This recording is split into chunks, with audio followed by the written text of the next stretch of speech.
Hi everyone, this is Cathleen de Ontiveros, and today I'm going to share with you how I make my paper beads and the supplies that I use. I like to use this paper bead roller. I also have used just a plain toothpick, or if I want a bigger bead, I will use a wooden dowel sometimes, or an ink pen, or a plastic straw even, to wrap the paper around. You can definitely make your own paper bead roller. I'll be doing a tutorial of that later, of another one that I've made. For paper, you can use really anything. You can use junk mail, you can use road maps that you have, you can use brown craft paper or brown grocery bags from the grocery store, you can use white copy paper, you can use from the recycle bin. I pick up quite a bit of my junk mail at the post office that people leave laying on the counter, newspaper flyers, magazines. Magazines are great ones to use into making paper beads. Look at all of these pages, and they didn't want this magazine, and so it was going to go into the trash bin, and I'm going to use it to make paper beads with. So wonderful upcycle, save the landfills, and create art. I also make a lot of junk journals, and I buy these paper booklets with the scrapbook paper in them, and some of these make wonderful pages for my junk journals. Some of them, I look at them and I think, I don't really want that in one of my journals, so I will use it to make my beads with. Now, I do love to have the pages that have words on them. I love to make beads out of those. I also love to use the papers that have music notes, or to use old sheet music. Sometimes I'll photocopy it if I don't want to use my original. Old books that are already falling apart, you can take the sheets, make those into beads. Here's some of the papers that I bought in a clearance scrapbook pad, and I had a lot of them I wanted to use for my journals, and then it had some that I didn't want to use. This page right here makes beautiful paper beads. The pages that you think, oh, I wouldn't like that at all, like this one with the bark, I just really didn't think I was going to care for this, even as a paper bead. But when I roll them up and I finish glazing them, I really love the way that they look as a paper bead. So that's kind of surprising. You can also use plain copy paper, as I've already mentioned, and you can paint it any color that you want. Here's some plain white copy paper, and I painted it with the extreme glitter paint, and they turned out really pretty.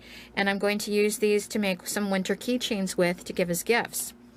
I like to paint the ends of my beads to seal them with a craft paint, and I will either use a plain craft paint or I will use a metallic craft paint. I like to use gold, champagne, and silver a lot in most of my crafts that I make. This one came from Target. I like to buy the 50-cent craft paints from Walmart as well, the apple barrel paints. I like to use glow-in-the-dark paints if I'm doing some beads for Halloween or New Year's or a children's party. So that makes a fun paper bead that you can use for necklaces and stuff, or to accessorize some Halloween costumes. Glow-in-the-dark paint. This one I found at Walmart as well, but you can also get them at Joann's and Michael's. I love to use the extreme glitter, which I showed you on the white copy paper bead right here. Love the extreme glitter paint. This one is by Folk Art. Here's some of the beads that were made with the words on them from the craft paper, from the little pads. I love the ones with the words on them. And the music notes. Those are my favorite. Here's a bead that was made from the road map. So those are really fun too. And I try to keep a bunch of my papers already cut up, so if I have a moment and I want to just wind some paper beads, I don't have to stop and cut up my papers first. I tend to use my Fiskars paper cutter to do all of my strips with. Now, when I first started, I didn't have access to any of these supplies. I had scrap paper, toothpicks, white glue, and a pair of scissors. And so I cut all my papers by hand, and I rolled all my beads on toothpicks, and I used my white glue, and then I painted them with my craft paint. And that's perfectly fine to do. You don't need to have all of the extra stuff.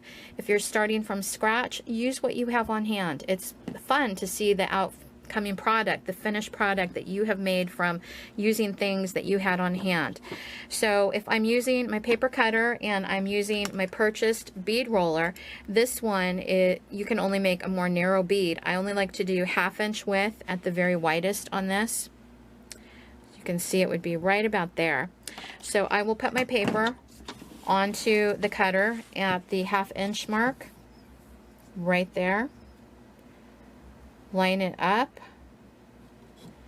and cut my paper bead. If I'm doing a different shape bead, like one of these, this is made from a triangle piece of paper. Here's the paper right here. So this one is a 1/2 inch at the bottom, and then it goes to almost nothing at the tip. I will take my paper onto my paper cutter, and I will put it at the 1/2 inch point here at the bottom, and then at the top, move this down a little, at the top I will move it so this part is only going to have just a little point when I finish cutting it.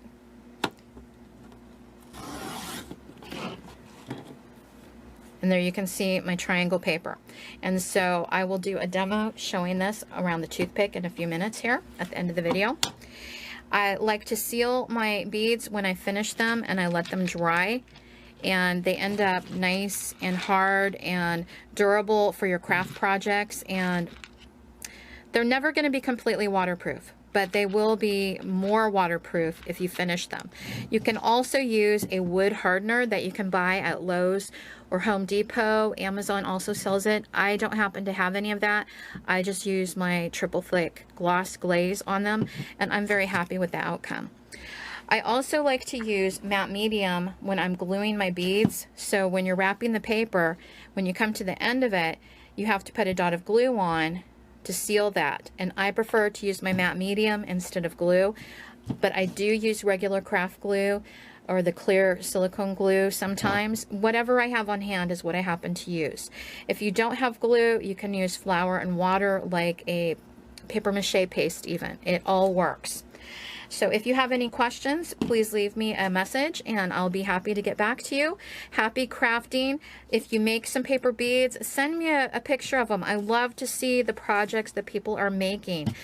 Blessings to everyone. I love you all. Happy crafting. See you soon. Bye.